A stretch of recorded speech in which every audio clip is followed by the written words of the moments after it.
What? No, I'm for real this time. I know I always say I'm gonna do a sheep in the big city video, but then I always change my mind, but not this time. Swear, this time I promise that today you guys will receive a sheep in the big city vid. Hey boss, well, so where did you want that stuff for the Dragon Ball Z vid? Oh, I guess he's back now. Cartoon Network. Here I go, I'm about to freak the flow.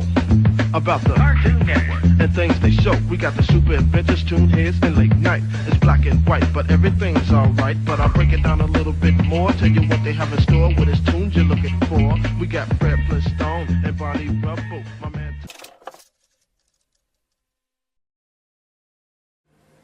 1, 2, 3, 4.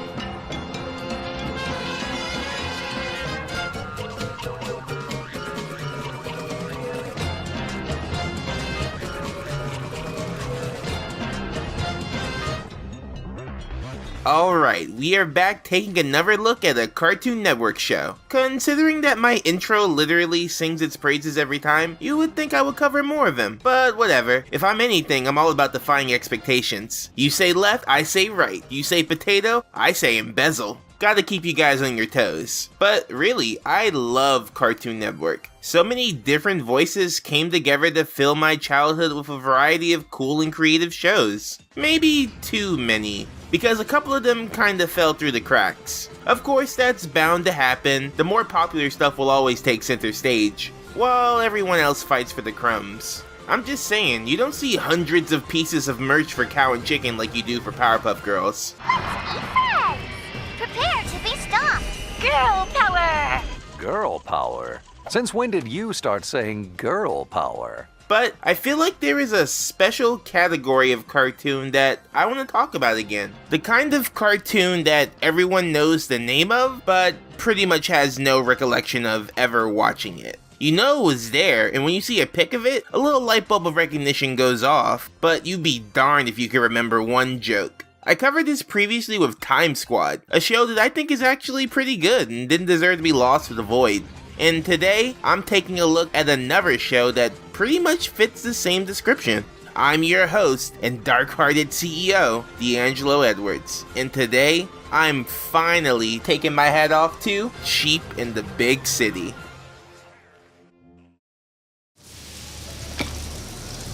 First day?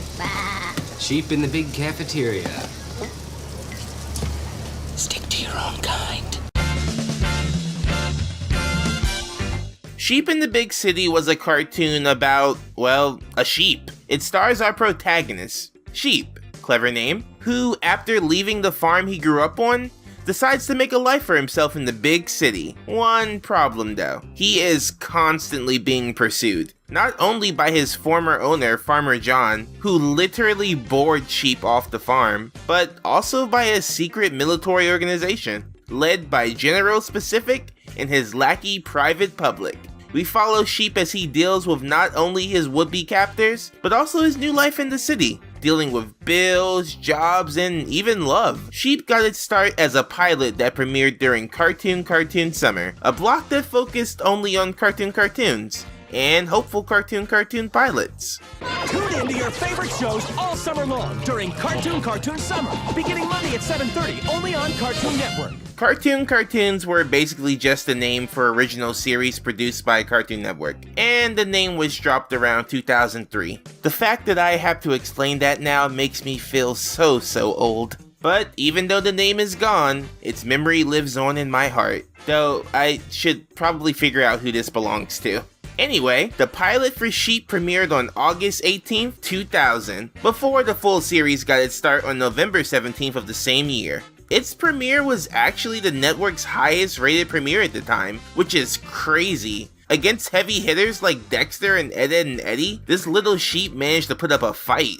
That's how you know it was something special. The series was created by Mo Williams, a dude that has had one heck of a career. After graduating from the Tisch NYU School of Arts, he got his first big break animating and writing for Sesame Street. Not unlike another Cartoon Network legend, John R. Dilworth, the creator of Courage the Cowardly Dog. In an interview with Animation World Network, he mentioned that he got this shot by working for the Children's Television Network, now known as the Sesame Workshop. While he was working there, he would draw the smiley faces that kids would point to indicate that they liked something. So, you want a realistic, down-to-earth show that's completely off the wall and swarming with magic robots. That's right. Yeah. Which, how is that a job? I didn't think professional smiley-faced artists was a thing. Why'd I waste my time learning anatomy and contrapposto and stuff like that when 2 dots in a line could've worked? But while he was there, he would advertise his comedy shows, which eventually led to him getting an audition for Sesame Street, which after about a year and some change, he finally got. His stuff on Sesame Street is actually some of the stuff I remember the most. One look at one of his shorts, and you know that's Mo. Simple, flat character designs, but packed with charm. He even directed the opening for Elmo's World, the original one I mean. When did Elmo get a smartphone? Besides Sesame Street, he also worked on Kablam, making a series of shorts called The Offbeats, which before being on Kablam had just been a couple of one-offs on Nickelodeon. But Sheep was his first big series, which is a lot different than just making shorts. So how is it? Now, this is gonna sound kinda crazy, but I think that Sheep in the Big City is one of Cartoon Network's most interesting shows. And the reason I say this is because out of any show they had ever produced, I think that Sheep is the only one that could appeal to literally any age group. When I think about any cartoon, I can usually get a feel for what kind of demo they're trying to go for. But not this one, dude. And this isn't like a negative thing, I just mean that I think that it wasn't made to pander to anyone. It doesn't feel like an adult cartoon or a kid's cartoon. It just feels like a cartoon. And today, I want to get into that. So, let's talk about it.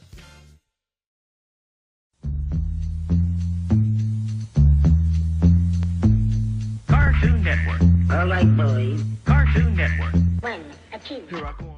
Hey guys, just a quick heads up. I'm opening my Patreon back up. I was gonna wait a while, but after seeing the positive reaction I got when I asked you guys, I decided why not. That money's just sitting there burning a hole in your pocket, when it could be burning a hole in mine. So if you guys want to support me, you can click the link in the description and go to my Patreon page. For only $1, unless you want to give me more, you'll gain access to videos a day early, be able to vote on new videos, and you'll even gain access to a Discord with me in it. Not just a highly trained sound-alike, I swear. So head on over to patreon.com/HatsOffMedia, because when you're here, you're mine forever. A really very, very special Sheep in the Big City.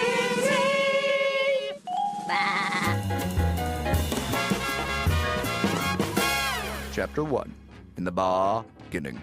Like I mentioned before, the show follows Sheep as he adjusts to life in the big city. While there, he goes through plenty of misadventures. He becomes the face of a dishwashing company, swallows a priceless diamond, he even travels through time. But life isn't all fun and games in the big city, especially since when he gets there, it feels like everyone pretty much hates him. Can any sheep survive with the traffic?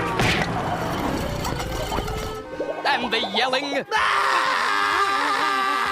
And the German shepherds? Slackton Scotland! Slackton Scotland! And I started thinking to myself, man, what did he do to make them niggas that mad? He's always getting stepped on, beaten up, thrown around. Sometimes the city is just straight up racist to sheep. And ticket prices for sheep are tens of thousands of dollars! But by far the meanest person to sheep is Lady Richington, a snooty old bag who beats sheep with her steel wool wig whenever she sees him, which is unfortunate because she happens to be the owner of Swinky, a fancy pink poodle and Sheep's love interest. Okay, real quick, can we talk about this? Because it happens a lot. Why do we keep pairing different animals together? What are we trying to accomplish? Nature doesn't work like the Wuzzles. Did you name it? What? Did you name it? Yeah, he's Paul. Yeah? Well, it's gonna be a hell of a lot harder for you now because he's going the fuck overboard. You people need to quit it. I won't lie though, they are kinda cute together. Though Lady Richington is the most outwardly violent towards sheep, she definitely isn't the main threat. The main threat is the secret military organization that's constantly trying to capture sheep to be used in their sheep-powered ray gun, led by the bumbling General Specific. He's a super fun character, always yelling and getting things confused, especially when it comes to all the inventions made for him by his resident mad scientist. I'm not mad, I'm angry. I am an angry scientist! Right, my bad. The best part about the organization is that literally everyone that works there has a pun for a name. Stuff like Major Television Event and Major Embarrassment, it's good stuff. We even get to see General Specific's flashier and more successful cousin, General Lee Outrageous. That's right. That's the joke. Oh, yes. Looks like Sheep beat Chowder to doing that masking thing with the clothes. There's also characters like the narrator who is always getting fed up with the story, sometimes even outright changing it to suit his needs. Calm down. You calm down! You can be replaced, you know. Yeah, right! He's best described by Mo Williams' own words. He's an asshole. They even have their own Elmira stand-in, Lisa Rental, a crazy girl who thinks Sheep is a dog. But one of my favorite characters is just this dude named Jay, that pops up whenever a character sees a sign to read it. The only reason that this character exists is because Cartoon Network told the crew that if they were to ever show signs, there had to be someone to read it. The dude is basically just a walking, talking standards in practice. I also like X-Agent, a sheep that was sent to capture Sheep, but ends up befriending him instead. Though it's weird, I always got like romance vibes from them, even as a kid, which made me think that one of them was a girl. They even got PewDiePie to make a cameo in the show. It's not over yet, folks! We still got the Ranting Swede! But really, this show is jammed packed with characters, and it makes sense because of the way it's structured. The best way that I could describe Sheep in the Big City is Animaniacs and Rocky and Bullwinkle smashed together. Which is crazy because according to that interview I mentioned earlier, Rocky and Bullwinkle wasn't much of an influence on the show for Mo. He loved it, but he didn't watch it as a kid. But once people pointed it out, he could see the similarities. If you've never seen Rocky and Bullwinkle, I would say that even after 60 plus years, its quick-paced humor and vaudeville sensibilities still hold up. Boy, they don't call him Wrong Way Peach Fuzz for nothing. You mean they gonna pay? It's still seriously funny, and Sheep shares a lot of elements with it, but with a bit of an updated feel and a little slower of a pace. But with all the added characters and bits thrown around, I get a little Animaniacs as well. The funny thing about Sheep in the Big City is that a lot of it doesn't really focus on Sheep. You see him a lot, sure, but in between his stories, which are always punctuated by a sheep pun, nice touch, you get all these other sections. They have fake commercials hosted by the most unhinged spokesperson I've ever seen. You sold me. I'll try some. What's your name? Harry? Oh, Harry! Hello, Harry! Read the box, Smarty. This is called Just for Men named Harold! Harold! You can't have any! Then why were you trying to sell it to me? Shut up! Random segments featuring regular characters of the show, or just new ones thrown in. And all of it comes at you with such a loose feel that it almost feels like improv. Which is exactly the feeling that Mo wanted to get across. In his words, one of the keys I find to recording any animation is to have fun and to be loose. Because if we're having fun, you can hear it. And you can definitely hear it. I can't even remember how many times I laughed watching this show. It's so funny. They can't go 2 minutes without doing a joke, and it's all helped by a great art style. By Mo's own admission, he isn't the best at drawing, but he really enjoys it, so he focuses on keeping the characters flat while packing them with as much personality as he can. A lot of his influence is taken from old UPA shorts like Gerald McBoing Boing and the like, with just a splash of Pablo Picasso. He wanted to take all these different elements, fine art, jazz, and mesh them together into something that, while accessible, isn't superficial. And I honestly think it looks great. Sheep's design is hilarious. It really gets across how naive he is. I mean, he's a sheep in the big city, and not just in the animal sense. He's a freaking rube. And the design reflects that. Plus, little touches like how the general's teeth are always clenched and stuff like that are great. A lot of thought was put into the look of this show. To be honest, really most of what I have to say about this show is just how good I think it looks or how funny I think it is. Not really anything I would change. It's such a unique show that I think if anything was to change, it would lose that signature spark. It's the kind of show that isn't really made anymore. We still get comedy cartoons, sure, one might say too many, but this variety style of show isn't really done anymore, and I kind of miss it. There's so much room for jokes and offbeat humor in this type of cartoon, and I'm sad it went out of style. I mean, even Sheep couldn't keep it up for long. This video is called the Other Forgotten Cartoon for a reason. So where did Sheep go? And why?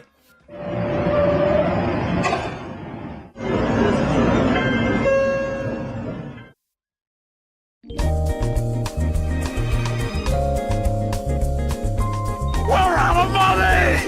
No money means no animation!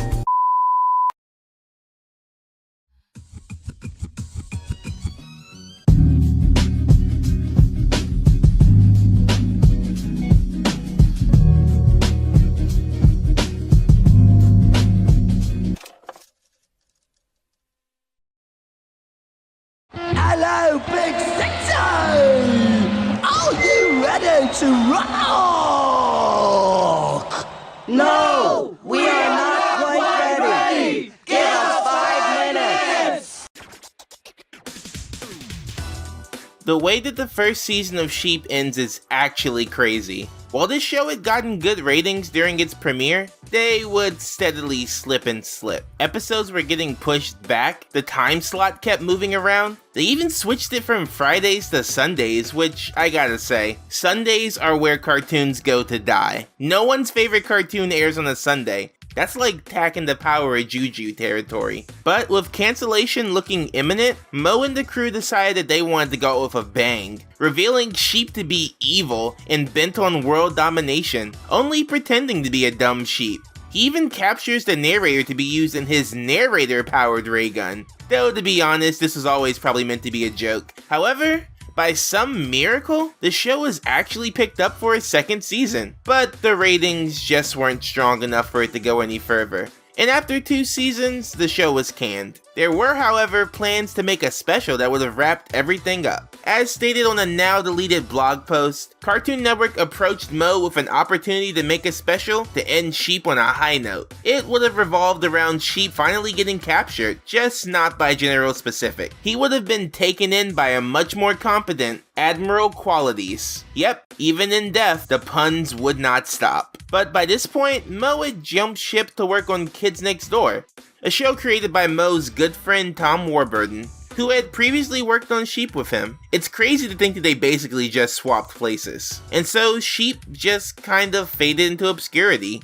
It didn't really receive any home video releases outside of its pilot, which was included in 1 DVD and 1 VHS tape of the Powerpuff Girls. Which, speaking of the pilot, there is one shot in it that has all this CGI, and it's crazy. There was no need for any of that. They must have had like some extra budget lying around. I remember I actually bought a VHS tape of Powerpuff Girls at a yard sale when I was a kid, and I was excited to see Sheep in the Big City listed on the back of it. However, when I watched it, it was just an episode of Courage the Cowardly Dog instead.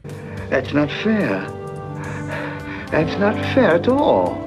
I guess the tape had a misprint or something. Though apparently there were tapes with intentional misprints that said that there was an episode of Courage on them, but really it was actually Sheep in the Big City, so I guess they just reversed it for mine. The first season was on iTunes for a while, but it has since been pulled, which is weird since both Megas and Symbionic Titan are still on iTunes, and those two have been written off. The show is at least streaming on HBO Max. In Latin America, oh well, at least it got a little shout out in Crossover Nexus. But yeah, that's pretty much where Sheep's story ends. Mo has pretty much put his focus into his series of children's books, starring his pigeon character. One that would probably feel a little bit more at home in the big city. But I'm glad I took the time to revisit this one. Sheep in the Big City has such a unique feeling and presentation style that really blurred the lines between demographics. It was funny, accessible, and chock full of style. So if you want a show that perfectly captures that feeling of anyone could like this, I don't think you could do much better than this. Oh god, that was terrible.